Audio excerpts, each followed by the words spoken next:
This show is presented by Telenor. हाँ जी, फखर जमान किया score ना उन्होंने। फखर जमान स्कोर करते हैं तो लाहौर कलंदर की किस्मत जाग जाती है। जैसे कि पूरे लाहौरियों की जो उम्मीदें हैं वो अकेले फखर जमान अपने कंधों पे लेके आगे चलते हैं। इसका अंदाजा उससे होता है कि जब जब भी लाहौर कलंदर चैंपियन बना है, आप उसके अंदर फखर जमान की परफॉर्मेंसेस चेक करिए। सिंगल हैंडेडली उन्होंने बैटिंग को जो है डोमिनेट करके दिया है और बॉलिंग में उनके साथ होते थे कौन, none other than Rashid Khan. Rashid Khan की बहुत परफॉर्मेंसेस रही हैं जब जब भी लाहौर कलंदर टूर्नामेंट जीता या मैचेस जीता, लेकिन इस दफा राशिद खान तो नहीं थे, फखर जमान ऊपर से चले और क्या खूब चले।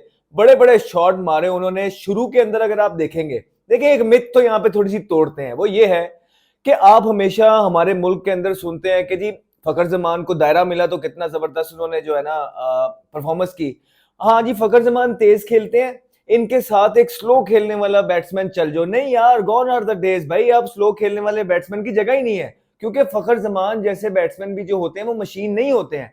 वो भी कभी कभार शुरू में अर्ली ऑन फंसते हैं, जिस तरह आज हुआ। अगर आप पहले 15 बॉल देखेंगे फखर जमान के, तो वो रन बॉल खेल रहे थे ऑलमोस्ट। लेकिन फिर हुआ क्या, जिस टाइम पे वो स्ट्रगल कर रहे थे, अब्दुल्ला शफीक आए। अब्दुल्ला शफीक ने 21 बॉलों पे 37 रन की एक इनिंग खेली। उससे क्या हुआ, फखर जमान को थोड़ा टाइम मिल गया, उन पे प्रेशर नहीं पड़ा। और जैसे ही अब्दुल्ला शफीक आउट हुए, फखर जमान ने अपनी छुरियां तेज की और थोड़ी सी जो मैं कहूंगा कि थोड़ा इनएक्सपीरियंस कैप्टनसी सऊद शकील की तरफ से, कि जब वो सेट खेल रहे थे तो उनके सामने अकील को लाना उस टाइम पे तो सिर्फ जो है ना आस्किंग फॉर ट्रबल। और उन्होंने क्या दुदर कुट लगाई है, हर तरफ ग्राउंड के चारों तरफ फखर जमान ने जो है ना बैटिंग की है और शानदार बैटिंग की है। मेरा woohoo moment of the day जो रहा है, गेस व्हाट, क्या हो सकता है? क्योंकि फखर जमान ने तो बड़े छिक्के भी मारे हैं, फखर जमान का, उसने तो इधर भी छिक्के मारे, सामने भी छिक्के मारे। लेकिन जो सबसे खूबसूरत शॉट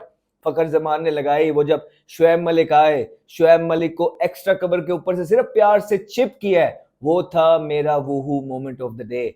आपका woohoo moment of the day क्या है? आप जाइए और इस पे बताइए। ये था मेरा woohoo moment of the day. आप कमेंट्स में जाइए और बताइए कि आपका woohoo moment of the day क्या था। फखर जमान की बात होगी, उसके बाद मिचेल की कंट्रीब्यूशन है। लकी रहे अर्ली ऑन जो उस्मान तारिक ने बॉल किया, बल्कि ब्रार ने जो बॉल किया उनको अंपायर ने आउट दिया। लगा इसी तरह था कि बिल्कुल प्लम है, हमें भी बार बैठ के, लेकिन समहाउ विकेट मिस कर गई।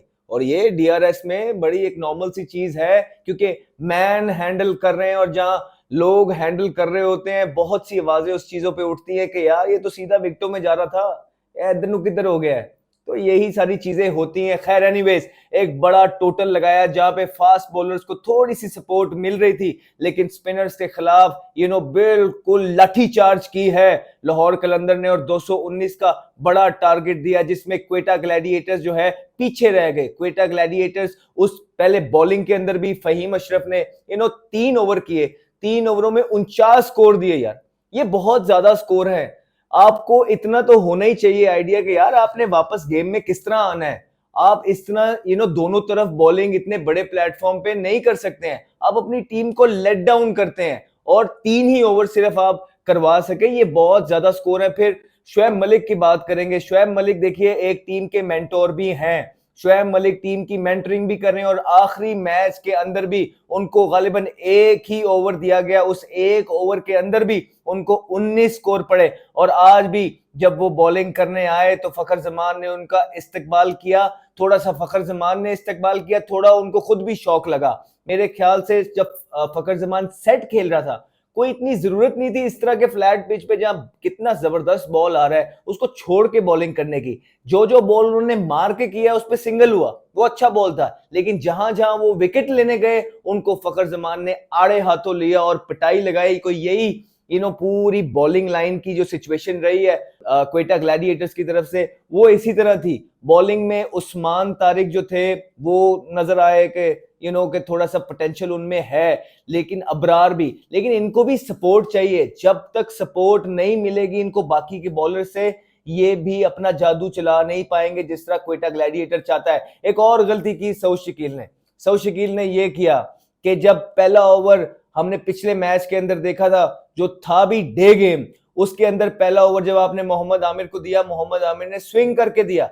मोहम्मद आमिर ने पाकिस्तान के करंट प्लेयर्स जो स्टार्स हैं उनको ट्रबल किया। ना सिर्फ बाबर आजम की विकेट चटकाई, बल्कि साइम अयूब को भी 2 बॉल ऐसे अंदर लेके आए कि साइम अयूब बिल्कुल देखते ही रह गए ये बॉल कहां से गया। लेकिन आज उन्होंने फखर जमान जब खेल रहा था उसके सामने स्पिनर से अटैक किया, अकील से पहला ओवर कराया जिसका सेंस नहीं बना, और उसके बाद वो वाइट बॉल सिर्फ ना 2 को ओवर ही 3 ओवर स्विंग होता है, तो उसका फायदा उठाना चाहिए था, जो कि बिल्कुल सही तरीके से उठाया नहीं और आमिर को दूसरे ओवर में लेके आया गया। आमिर का भी आज ऑफ डे गया, उनको 4 ओवरों में 46 स्कोर हुआ है उस पिच पे जहां पे बॉलर्स के लिए थोड़ी सी हेल्प मौजूद थी। लेकिन जब आपकी प्लानिंग इस तरह की होती है, आप अपने बॉलर्स को सही यूटिलाइज नहीं करते हैं, तब आप स्ट्रगल करते हैं। और कुछ ऐसे ही कहानी रही है क्वेटा ग्लैडिएटर की।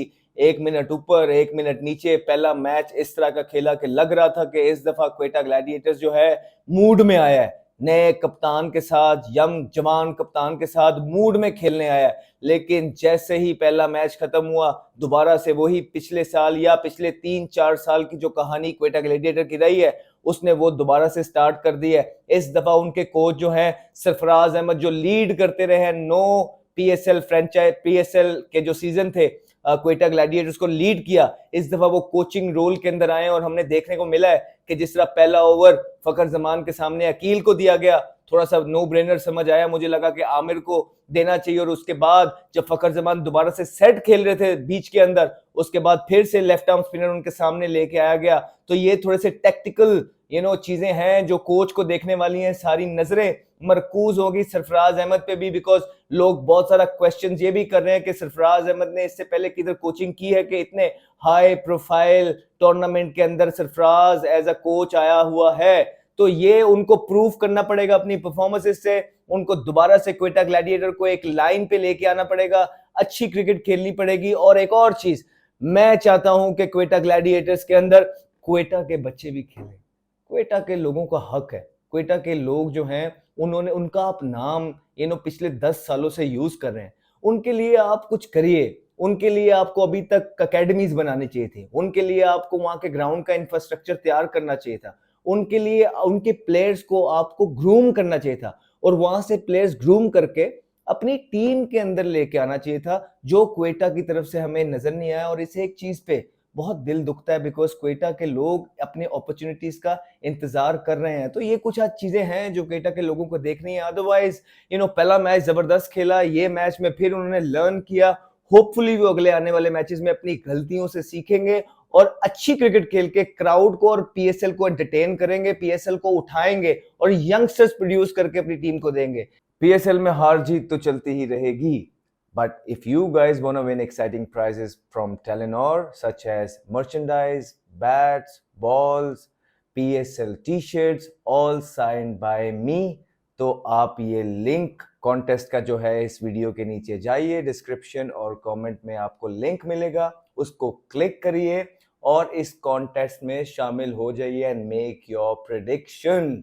और अगर आप टेलीनॉर के यूजर नहीं हैं तो आप सिंपली माय टेलीनॉर ऐप को डाउनलोड कर सकते हैं। आप वहां पे एज अ गेस्ट भी खेल सकते हैं और जीत सकते हैं ढेरों इनामात।